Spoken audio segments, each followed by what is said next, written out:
Alors, moi, ça fait 20 ans que j'ai la myasthénie.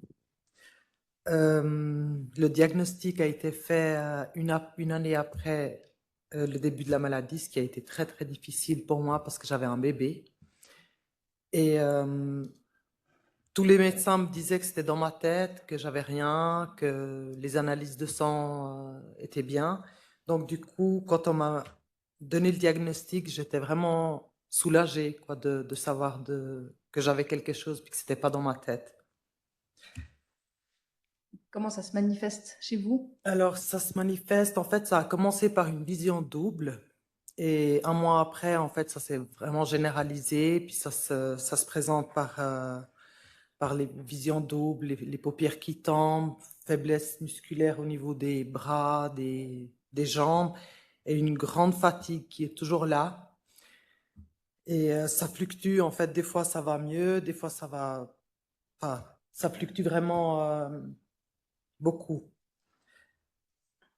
Et la conséquence dans votre quotidien? Bah, c'est très difficile quand même, parce qu'il y a des moments où c'est vraiment très difficile. Les traitements, c'est quand même des traitements lourds. J'ai dû prendre la cortisone pendant des années, parce que enfin, j'avais les immunosuppresseurs et la cortisone. Et du coup, il m'a fallu en tout 10 ans, en fait 8 ans de cortisone et 2 ans pour pouvoir arrêter petit à petit. Et quand les enfants ils étaient plus petits, c'était plus difficile. Maintenant, c'est un peu plus facile parce qu'ils sont autonomes, ils sont grands. Mais c'est vrai que c'est difficile. C'est une maladie qui se voit pas. Et on est debout, on n'a pas l'air malade. Donc, du coup, c'est très difficile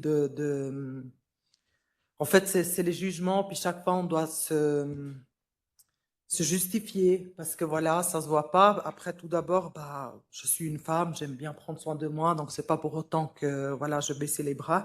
Mais c'est vrai que c'est difficile, le quotidien c'est difficile parce que des fois même des gestes simples de la vie, bah, ça devient compliqué et toujours on peut pas non plus prévoir des choses parce qu'aujourd'hui on peut être bien, puis le lendemain on peut être très fatigué, on peut avoir des faiblesses musculaires et ça c'est quand même une angoisse permanente de pas pouvoir faire prévoir des choses, en fait. Et puis, quelles ressources vous permettent de mieux vivre avec la maladie?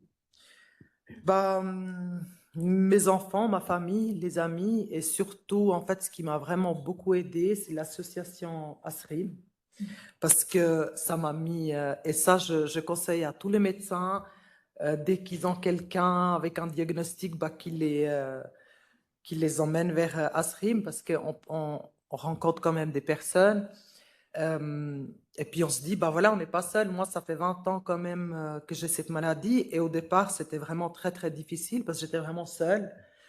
Internet, on n'avait pas trop accès comme maintenant. Il n'y avait pas trop de réseaux sociaux, tout ça. Donc, c'était vraiment très, très difficile. Et j'étais vraiment seule au monde. Puis des fois, c'est vrai que les médecins, bah, ils expliquent, mais pas trop quand même en détail et tout. Donc, on se sent...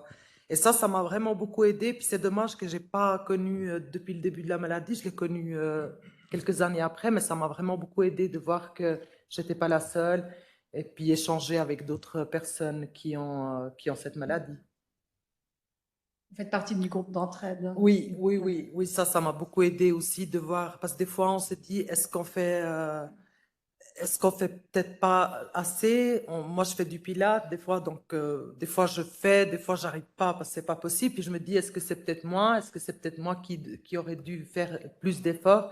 Et quand je parle avec les autres personnes, bon, chaque cas est différent, mais c'est vrai que je me retrouve souvent, ben, on se retrouve souvent dans le même cas, enfin sur beaucoup de choses. Donc ça m'a vraiment beaucoup aidé de me dire que voilà, je suis pas la seule. Je sais que je fais des efforts, je sais que je fais tout ce que je peux, mais j'arrive pas à faire plus que ce qu'il faut en fait. Et un mot pour la fin? Vous voulez Bah, à dire? la fin, je voulais juste dire en fait que pour nous c'est quand même très difficile parce que les traitements ils sont quand même lourds.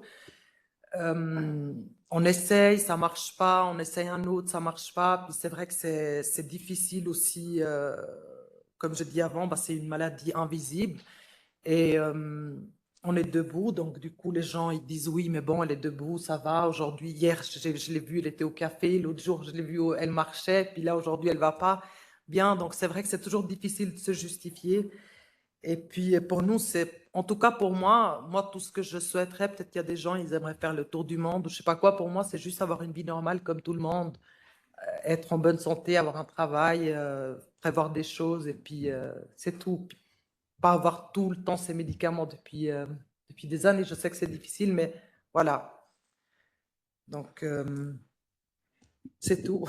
Merci, merci beaucoup. Merci. Une question pour vous. Oui. Finir sur une note positive, quel conseil vous donnez aux autres patients, justement? Pardon, j'ai pas Quel entendu. conseil vous donnez aux patients qui ont la myasthénie? Euh, le conseil, c'est vraiment, je pense, de ne pas s'isoler, de parler avec les autres et surtout chercher. Maintenant, c'est facile, il y a les réseaux sociaux et tout ça. Et justement, en parler avec l'entourage, avec des gens qui ont vécu. Parce que des fois, c'est très difficile d'expliquer à quelqu'un qui n'a aucune idée de ce qu'on vit, en fait. Parce que ça se voit pas, on a l'air bien, donc c'est très difficile. Et maintenant, c'est facile, il y a Internet, tout ça, donc on peut rencontrer des gens et puis discuter. Ça aide vraiment beaucoup. Moi, ça m'a vraiment beaucoup aidé le groupe d'entraide. Merci pour votre témoignage alors. Merci à vous.